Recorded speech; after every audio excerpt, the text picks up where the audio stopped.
When disaster strikes, devastation is often overwhelming. Yet in the face of adversity, the power of compassion and community shines through, restoring hope and rebuilding lives. Today, we focus on one of the most vital aspects of disaster recovery, and that too through the eyes of volunteers. With communities across Malaysia still rebuilding after recent floods, it's selfless acts of volunteers that bring hope and the real difference in restoring lives and livelihood. Today we are honoured to be joined by a very special person, Her Highness Tunku Puteri Intan Safinaz Almarhum Sultan Abdul Halim Shah, Chairperson of the Malaysian Red Crescent Society, and it is under her leadership that the Red Crescent has played a pivotal role in providing aid and support to flood-affected areas. Tunku, welcome to the program and thank you for being with us. Thank you, Jessie. It's a pleasure to be here. Indeed, a busy time for you and the entire team as you step in and step forward to provide assistance. With the floods happening right now, it's also climate change and the rainy season. What can you share with us in terms of the role of the Malaysian Red Crescent Society in the flood response perspective or efforts? Thank you, Jessie. The Malaysian Red Crescent's main role is to alleviate suffering and also provide health and public services to those particularly in need and those at the most vulnerable parts of our country during crisis, during disasters and such. So our role is always to be present and to support the government relief efforts and respond accordingly. We are incorporated as part of the National Security Council relief and response team. We are part of the flood relief approach and response by NADMA, or the National Disaster Management Agency. So we are already incorporated into the official responses. But there's a lot to do because most of our work is done by our volunteers. So even though we are part of the government structure, we are still managed by a large number of volunteers with a small office in Kuala Lumpur and in the 16 different states where we operate. So basically our services and voluntary work is absolutely critical in the way that we help people.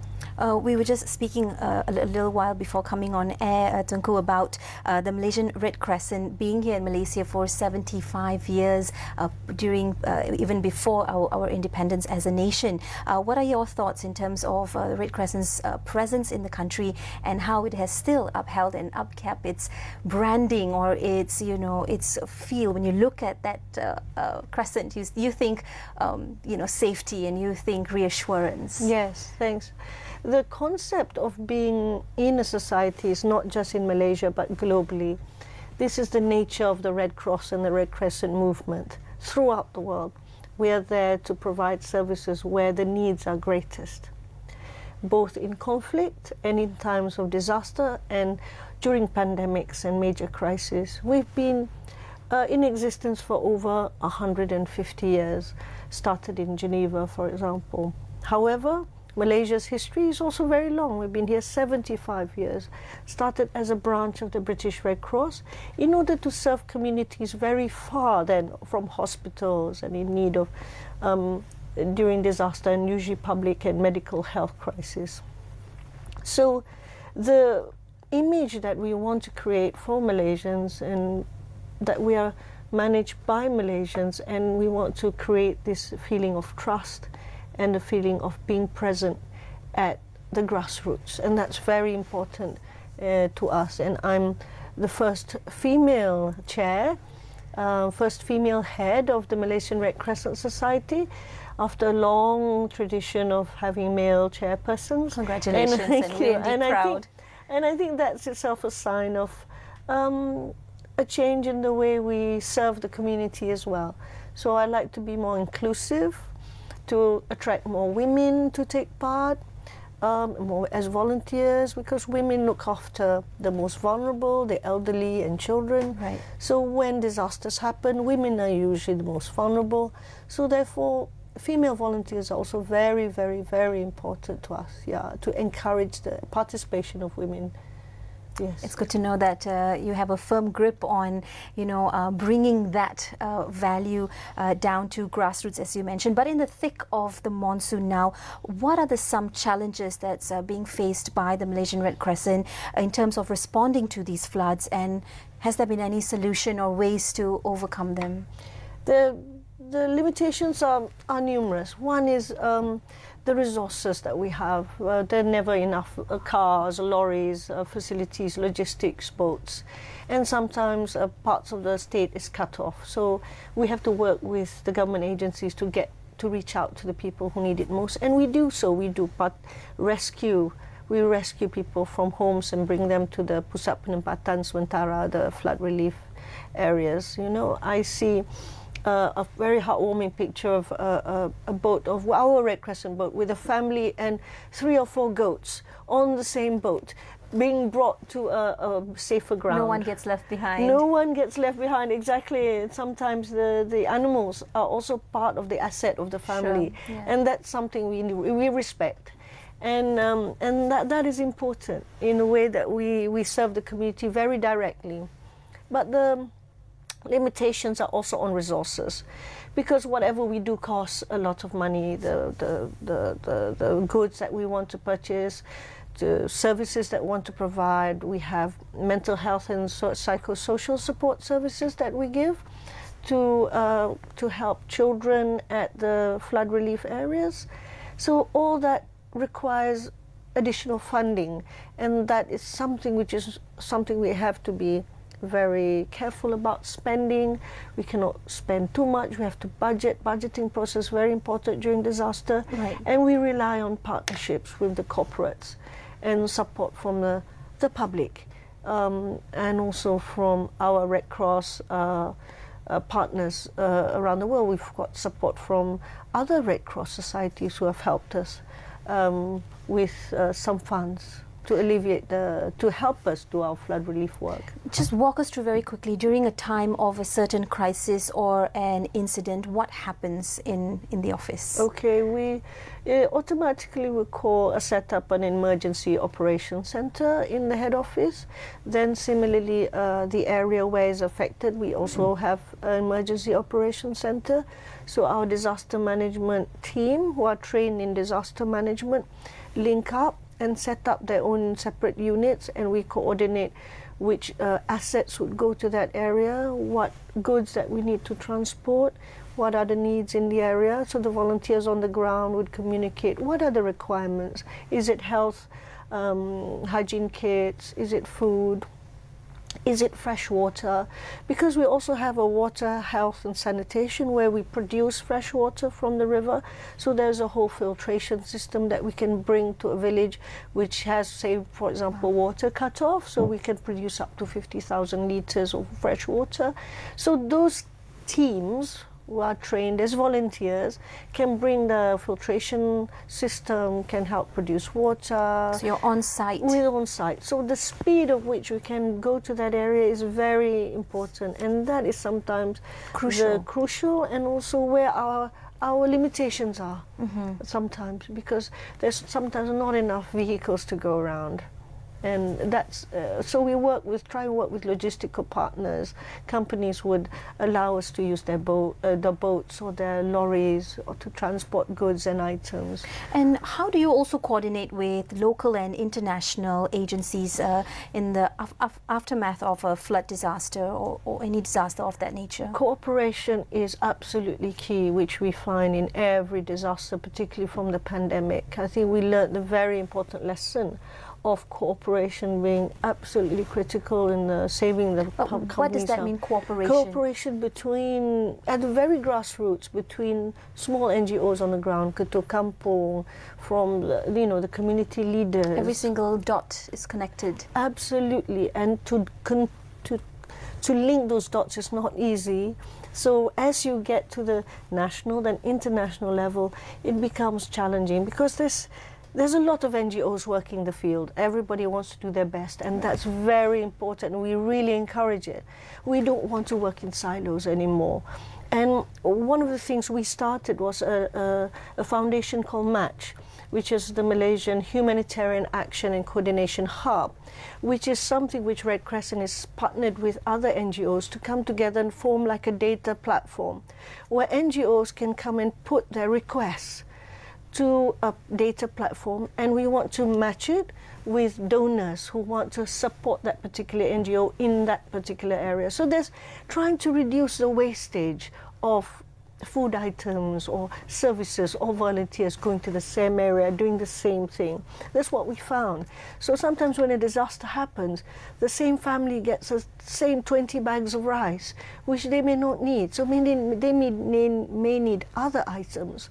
So the Match data platform can help coordinate the nature of the channeling of funds and resources. And is Match up and running? And is it is already up and running. It's a platform called kitamatch.my.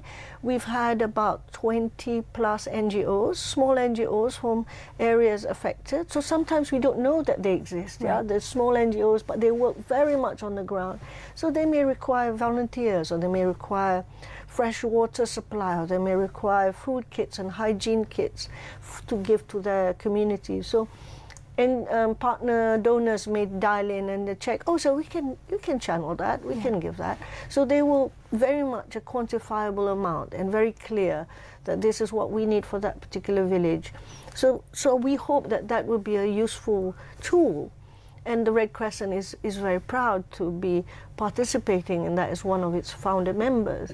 So hopefully with disasters in the way they are happening, with greater intensity, with weather changes and greater number of frequency of floods and other disasters, perhaps these are challenges that we can meet together as a whole of society approach, which is basically. But it's also a great entry point for technology and innovation, big data, for that to really assist in, as you say, closing those gaps and really having that direct contact to a person who needs that assistance. So you've basically summarized disaster management and thank you. And the use of technology in closing those gaps. Yeah, without data, there will be a huge wastage and of funds which we don't really have enough of. Yeah, but we also have another big component of that greater picture, which is the volunteers. And they, of course, play a critical role in disaster response. How does the Red Crescent recruit and then train your volunteers? Because that is the beauty of it. Well, yeah, it's crucial to train volunteers for flood-related emergencies. It's a big challenge. That's a big question, actually. And the quality of our volunteers is very important as to what they do and how they do things. And I must admit, this is something we're still struggling with, because it's always a moving thing. How do we relate to the needs of the volunteer? But thank goodness, our disaster management system is very good already in this country, and we are very grateful for that. There is a system where it's very segmented. We know how many women are there, we know how many children are there, we know how many old people are there. So people are not just left at the flood relief centers. There's accountability, there's protection, and this is where we come in with medical health checks, with psychosocial support in playing games with the children and doing activities which just occupy the time, because they're just waiting for the flood to subside. That is such an important part of the process as well, of the healing process as well. Yes. Because when we think about disaster and crisis, of course, it's the physical loss and the loss of your home and places that you know well, but also about the little ones, the children, and their well-being. How much has changed or improved within that area? A lot has improved, actually. Even the government has got their mental health and psychosocial support teams, and we don't have enough of it, but we should. We do train as many teams as we can. And for example, when I was growing up, when the floods came, it was a scene of excitement. You'd go and play in the river, main air hujan, air banjir and all that. Yeah. And you don't realize how dangerous it is. Yeah. Actually, because you don't know about the debris in the water, you don't know about the snakes and the scorpions that exist in there. So now we have to create more awareness of people who are frequently affected by flood, right? There are 8 people who've died in this recent flood. We have to study why they passed away. Is it because they were playing too near the river? Did they just fall into the river? Did the water the flash flood take? So local community engagement is important to look at how best we can share with the communities how to respond during a flood, to tell their children, don't play near the river, don't play in the drain, it's very dangerous. You could get a sudden gush of water coming in, underestimate the current, Absolutely. waterborne diseases, so like on you and so say, forth. there's debris, there's glass, there's wood, there's stuff in the water that may injure you. So those things we can engage with as a Red Crescent. We've got Kampung Angkat, which we brief the Kampung people how to lead their community when floods happen. But that's also a very big part of our country in terms of the essence of really going down to the ground to help someone, without knowing their background. But in times of need, Malaysians show up. We take pride in that as well. Volunteers, I mean, while they are there on duty, on a job, having gone through the training, they are also a bunch of people that will need to be assigned duties and so on and so forth. How does that people management aspect come into we use play? what we call our volunteer management system, or VMS data system we've recently adopted. So all the volunteers register and they they register how many courses they've done. They can sign up for courses on training, on first aid or disaster management or water, health and sanitation, or courses on protection, gender and inclusivity, and how to deal with the vulnerable communities.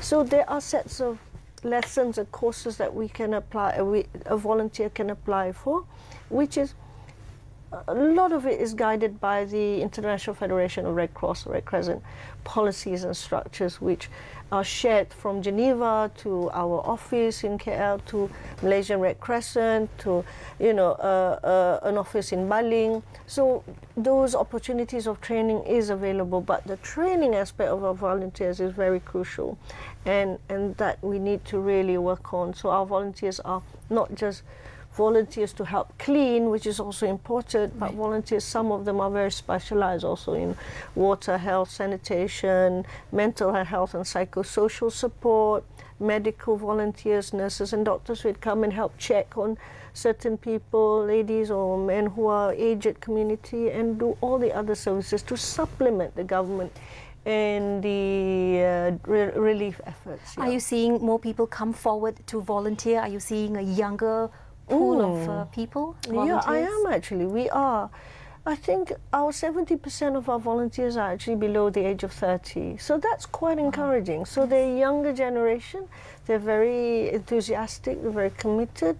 But they have to be organized and trained.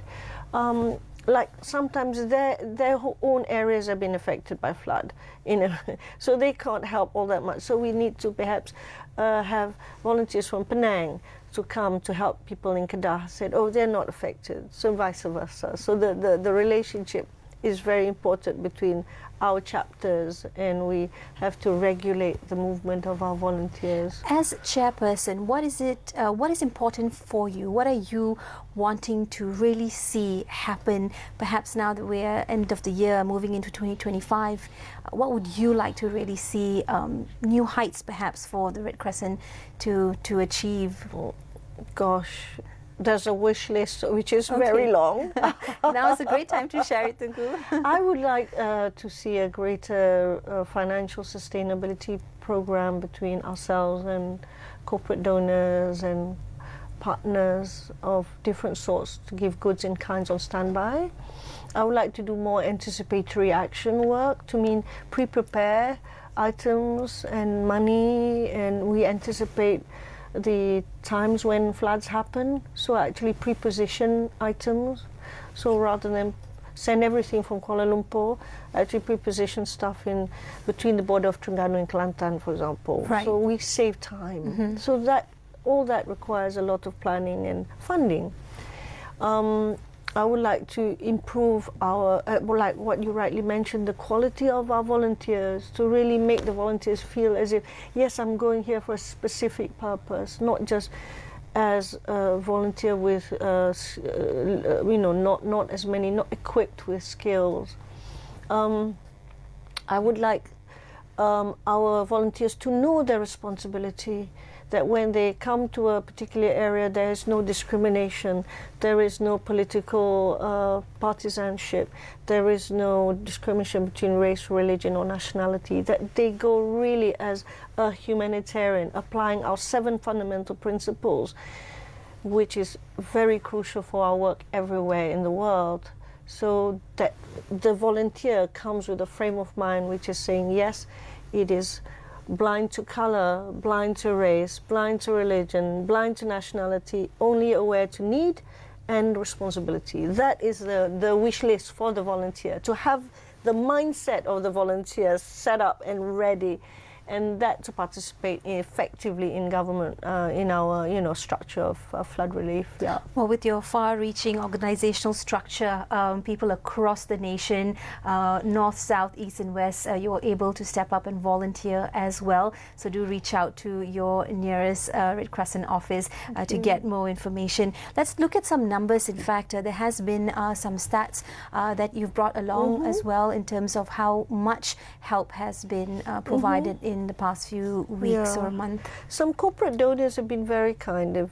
Nestle Malaysia Berhad has given 5,000 boxes of food items that we've distributed throughout the country to the value of 1.7 million ringgit. So we've distributed that to our people affected by flood. So we've also got other donors who've been very concerned and responsible, like COE is committed, Bin Zayed has committed 100,000. So even Shopee is committed to helping us raise funds. That's very important. Goods in kind is also very, very important in health hygiene kits for people at the flood and perhaps after in recovery. And we also want to do a lot of cash voucher assistance, meaning giving cash to people. So we have people trained in cash voucher and CVA assistance, cash voucher assistance, to go to the areas and interview people. What have you lost, Pachi? What what do you need? So then we submit those figures to the Disaster Relief Emergency Fund in Geneva, and they see whether that they can provide part of that cash and voucher assistance. So in the last 5 years, we've gotten almost 5 million ringgit in funds from this particular fund, the Disaster Relief Emergency Fund, which just comes from a bigger pool in Geneva, and they distribute this money throughout the world when disaster happens. It's an intricate set of systems that go on simultaneously when relief or aid is being given, and then it sets off just a network, a series of different systems that all need to work together. Yesterday and together. So the systems that work, so we need assessors to go on the ground. So that's also a training in itself. Our volunteers have to know how to go down and what questions to answer. They have a set of questions which they will ask. What do people need? So that needs to be processed, compiled, assessed, submitted to Geneva.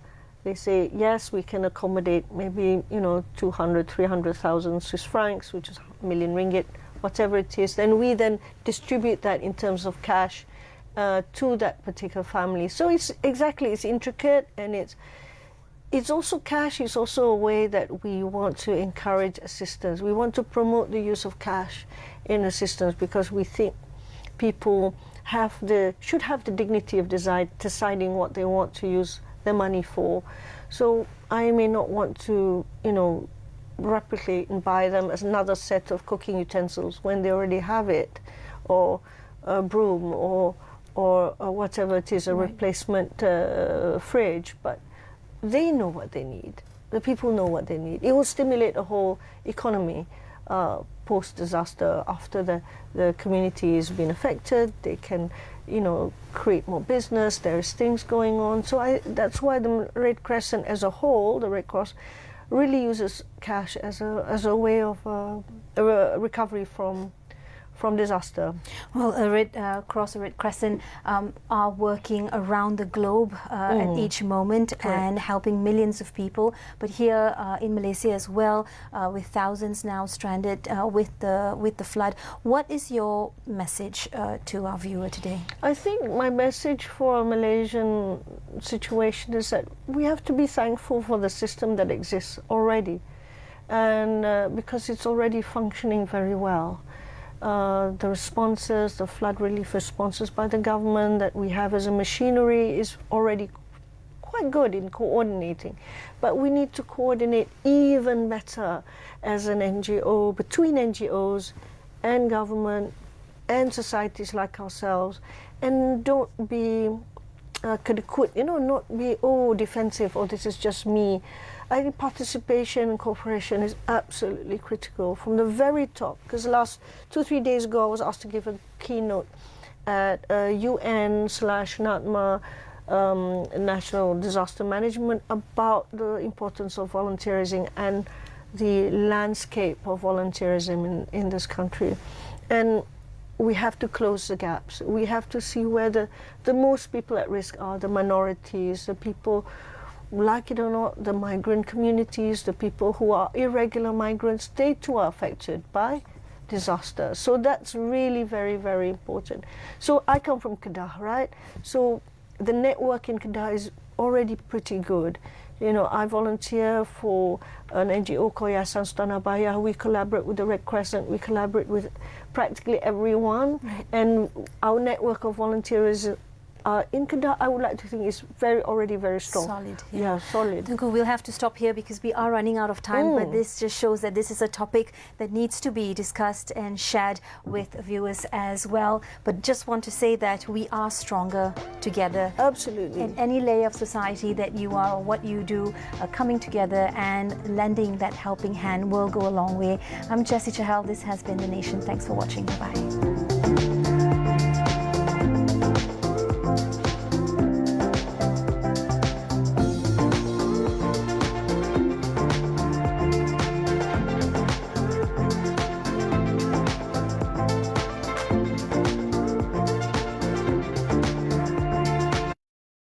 Semua, Anjali ingin memperkenalkan sistem baru My Digital ID yang mana akses ke portal digital semudah ABC 1, 2, 3. Langkah pertama, muat turun aplikasi My Digital ID. Kemudian, kita ke kios untuk mendaftar dan pengesahan. Hanya masukkan my card dan sahkan dengan cap ibu jari. Atau boleh juga mendaftar secara dalam talian menggunakan telefon pintar anda. Pendaftaran selesai. Dengan semudah itu, sekarang anda boleh mengakses mana-mana platform digital dengan mudah. Senang kan? Selamat pantas mudah.